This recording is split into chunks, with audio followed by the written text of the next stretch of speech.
This is the visual that defines a collapsing presidency. Not a courtroom, not a rally, not a resignation, a hole in the ground.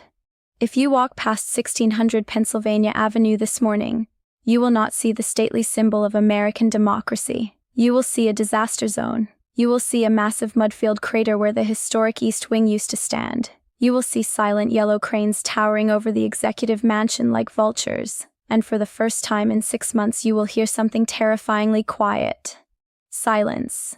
As of 8:00 a.m. this morning, Monday, January the 26th, 2026, all construction on President Trump's controversial $400 million Grand Ballroom has been ordered to an immediate, indefinite halt. The ballroom from hell, as preservationists have called it, is dead in the water. A federal judge and appointee of Ronald Reagan, no less, has just issued a blistering 40-page injunction that does not just stop the work. It accuses the administration of willful deception, statutory vandalism, and gross fiscal negligence. President Trump woke up this morning expecting to see concrete being poured for his monument. Instead, he woke up to a federal marshal taping a cease and desist order to the White House construction fence. Subscribe to this channel right now and turn on notifications because what I am about to show you is the perfect metaphor for a second term that has completely run out of road. The king wanted a castle. He ended up with a hole in the ground. This morning, Monday, January 26th, 2026, at 9:23 a.m., Washington is in a state of absolute shock. The official reason for the halt: the money is gone. The private donations that were supposed to fund this massive vanity project have evaporated in the wake of the Japan financial crisis. And without the cash, the judge has ruled that the President of the United States is effectively squatting on public land, destroying national heritage with an unfunded mandate. But here is what nobody is reporting yet. Here is what I have confirmed through leaked court documents and 3 separate sources inside the General Services Administration. This is not just about a construction project gone wrong. This is about a president who demolished a historic federal building on the promise of money that never existed. And now a federal judge is forcing him to fill in the hole and walk away. Let me show you how we got here. To understand the severity of this ruling, we have to rewind to late 2025.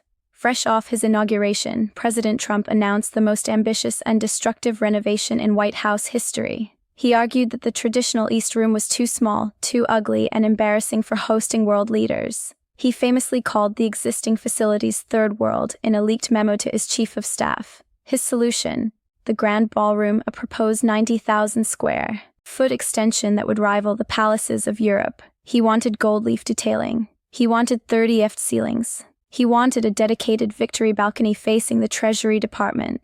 The price tag was astronomical for $100 million, but he had a plan to sell it to the public. He promised the taxpayers would not pay a dime. He claimed that a coalition of private patriots, billionaire donors, had already pledged the full amount. He called it a gift to the nation. The cost, however, was not just financial. It was historical. To build this monstrosity, the administration argued they needed to demolish the existing East Wing. This meant the destruction of the family theater, the dismantling of the First Lady's offices, the excavation of the historic gardens.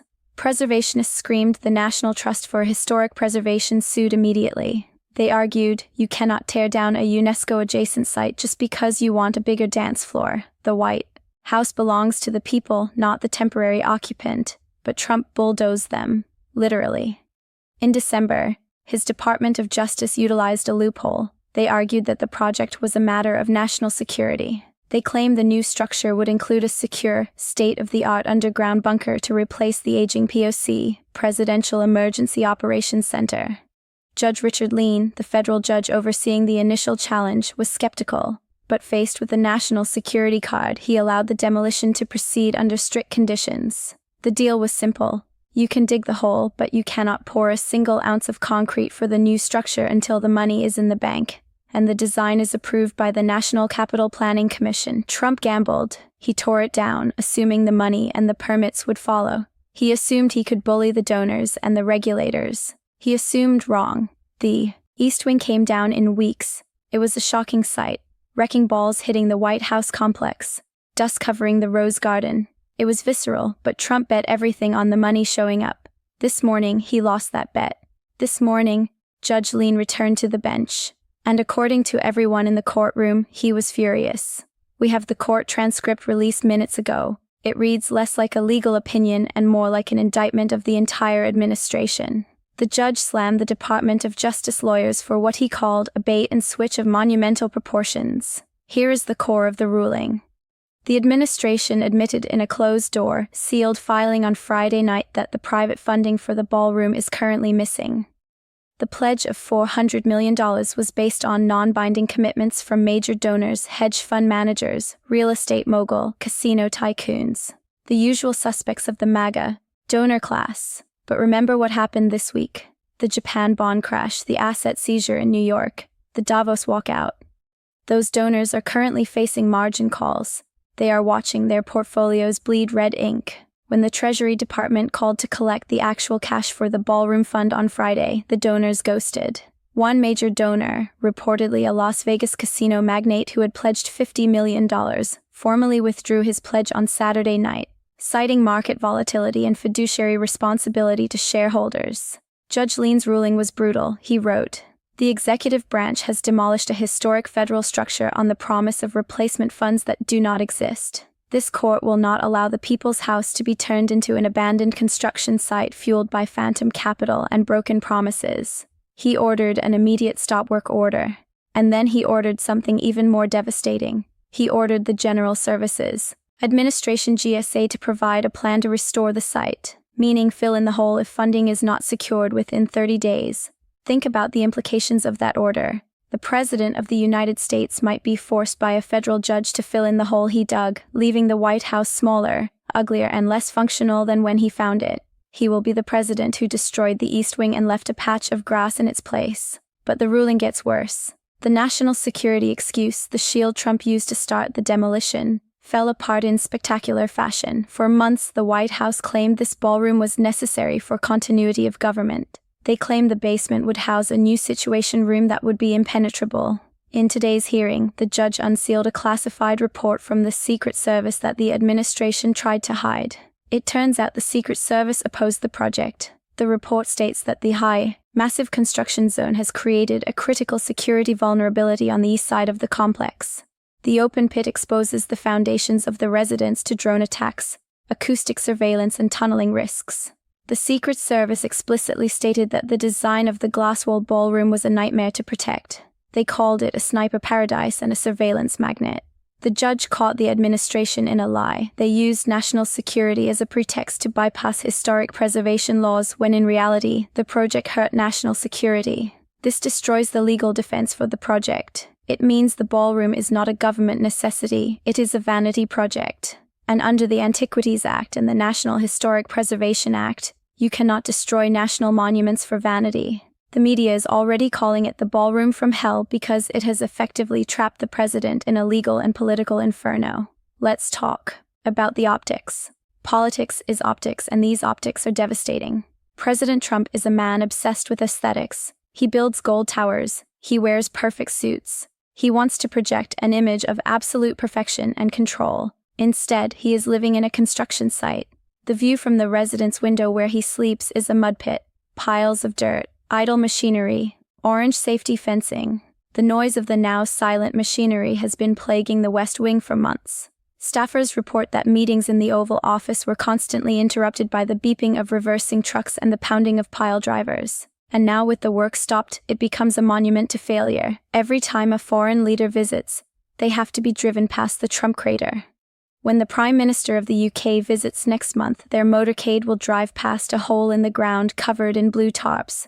Every news broadcast doing a stand-up on the North Lawn has the yellow cranes in the background. It is a constant physical, undeniable reminder that the president started something he could not finish. Compare this to the great builder persona he campaigned on. I build things ahead of schedule and under budget. I will rebuild America. This project is behind schedule, it is over budget, it is unfunded, and now it is illegal. It connects perfectly to the asset seizure narrative we discussed yesterday. He cannot pay for his building in New York. He cannot pay for his ballroom in DC. The theme is insolvency. Why did the donors really pull out? It was not just the stock market crash, though, that provided the excuse. It was the toxic brand. After the Davos disaster, where the president was openly laughed at by the world, putting your name on a Trump ballroom became a liability. Imagine being the CEO of a Fortune 500 company or a major hedge fund. Do you want your name engraved in marble on a ballroom that is being sued by every preservation group in America? Do you want to be associated with an administration that is seizing private property in Greenland and getting its own property seized in New York? The prestige of the project turned into poison. The donors realized that this ballroom might never be finished, or worse, the next president who, according to the wipeout polls, is likely to be a Democrat, might tear it down the moment they take office. Nobody wants to pay $50 million for a building that gets demolished in 2029. It is a bad investment. So they used the Japan crash as an excuse to flee. They looked at the volatility. They looked at the subpoenas coming from the judge, and they decided to close their checkbooks, and Trump is left holding the bag, or rather holding the shovel. There is also a legal angle here for the donors. The judge hinted in his ruling that if the funds were promised but not delivered, the donors might be subject to fraud on the court investigations if they signed affidavit claiming the money was secure. The donors are lawyering up. They are distancing themselves from the White House at record speed. The Trump donor class is fracturing. The Democrats are already weaponizing this, and they are not holding back. House Minority Leader Hockey Jeff released a statement minutes after the ruling. He tore down the East Wing. He tore down the economy. He tore down our alliances. Now he stands in the mud of his own making. He is the demolition chief. It is a powerful, visceral metaphor. The East Wing contained history. It contained the spirit of past First Ladies, Jackie Kennedy, Nancy Reagan, Michelle Obama. By destroying it for a ballroom, Trump played into the barbarian stereotype, and by failing to rebuild it, he plays into the incompetent stereotype. The poll numbers from the Wipeout survey are being updated as we speak. Independents are disgusted by the waste. Focus groups are saying things like, why is he building a $400 million ballroom when gas is $6 a gallon? He cares more about his parties than my grocery bill. The contrast between his luxury obsession and voters' economic pain is lethal. It reinforces the let-them-eat-cake narrative. And the Republican senators, they are quietly furious. They have to defend us. They have to go on TV and explain why the White House looks like a strip mine. Senator Mitt Romney, or his ideological successor in the Senate moderate wing, was quoted on background saying, "This is what happens when you govern by whim, not by law. We warned him not to touch the East Wing. Now we all look like vandals." There is talk of a Senate inquiry. The Senate Committee on Public Works might call the GSA administrator to testify. They want to know who authorized the demolition without the funds in the bank. If that hearing happens, it will be a televised disaster for the administration. So, what happens next? The judge gave them 30 days, find $400 million in cash, or fill in the hole. Can Trump find the money? Maybe he could try to divert funds from the military like he did with the border wall in his first term, but the judge anticipated that. The order specifically bars the use of appropriated funds without congressional approval, and with the wipeout looming, Congress is not giving him a dime. He could try to get a foreign government to pay for it. The Saudi ballroom. Imagine the scandal. A foreign power paying for an addition to the White House. It would be impeachable instantly. It violates the emoluments clause in the most direct way possible. So, the most likely scenario is the most humiliating one. The GSA hires a contractor to pour dirt back into the hole. They plant some grass. They restore the exterior wall of the residence, and the Trump ballroom becomes a phantom limb of history. This is the nightmare scenario for a man who wants to leave a physical legacy. He wanted to leave a palace. He is leaving a patch of fresh sod where a historic building used to be. It is a symbol of a presidency that promised greatness and delivered destruction. Let's contextualize what was lost. The East Wing was not just offices. It was built during World War II under FDR to hide the construction of the underground bunker, the POC. It has stood for over 80 years. It housed the First Lady's staff, the engine of soft power. It was the entrance for visitors. It was where the tours began. By tearing it down without a plan, Trump severed the social arm of the White House. Melania Trump, or the acting First Lady figure, has been reportedly homeless within the complex. Her staff is working out of a spare room in the Eisenhower Executive Office Building, EB, across the street. They are separated from the residents. Reports suggest the First Lady is furious. The ballroom was supposed to be her legacy too, a place for her to host galas. Now it is her embarrassment. The National Trust for Historic Preservation is usually a quiet, polite organization. They hold galas. They save old post offices. For them to sue a sitting president is nuclear. They viewed this as an existential threat to the heritage of the United States. They argued that the White House is not the president's property. It belongs to the people. It is held in trust. Trump treated it like Morago North. He treated it like a teardown in Palm Beach. The judge's ruling solidifies a critical legal principle: stewardship, not ownership.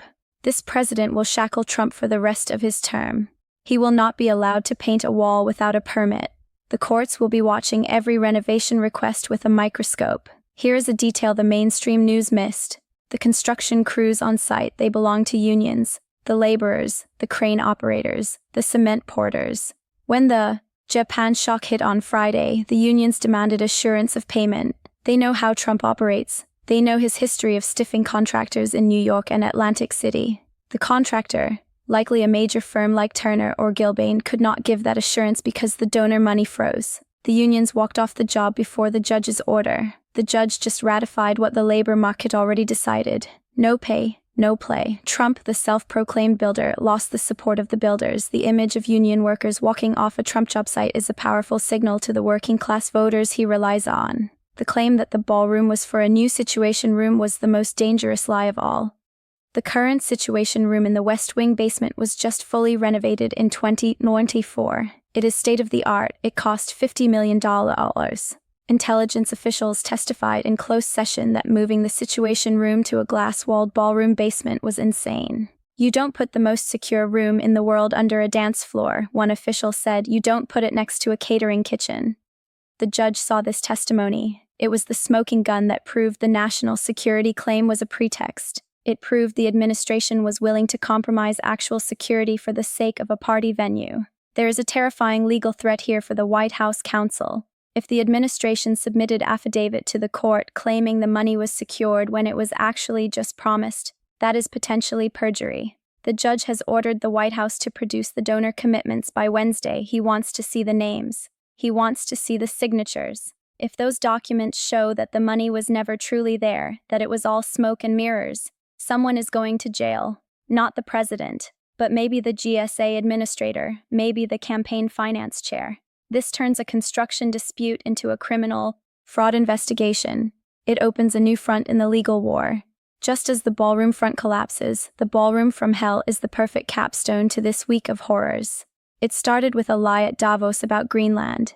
It continued with a financial crash in Tokyo. It hit home with a seizure in New York. And it ends with a hole in the ground in Washington. The structure of the Trump presidency is collapsing just like the East Wing. The foundation's money, fear, image, competence are gone. We are watching a president under siege in his own home. Literally, he cannot build. He cannot borrow. He cannot brag. The only thing he can do is rage at the mud outside his window. Subscribe to this channel right now because we will be monitoring the GSA filings closely. If they issue a remediation contract, aka the fill-in order, we will let you know immediately because that will be the moment the Trump era officially runs out of concrete. The builder president has become the destroyer president, and the hole in the ground on Pennsylvania Avenue is the undeniable proof. Hit that notification bell because in the next 30 days, one of three things will happen. Trump finds $400 million in cash that does not exist. A foreign government pays for it and triggers an impeachment, or the GSA fills in the hole and Trump is forced to stand in front of a patch of grass where a historic building used to be. The mainstream media is too afraid to call it what it is, a demolition of the presidency itself.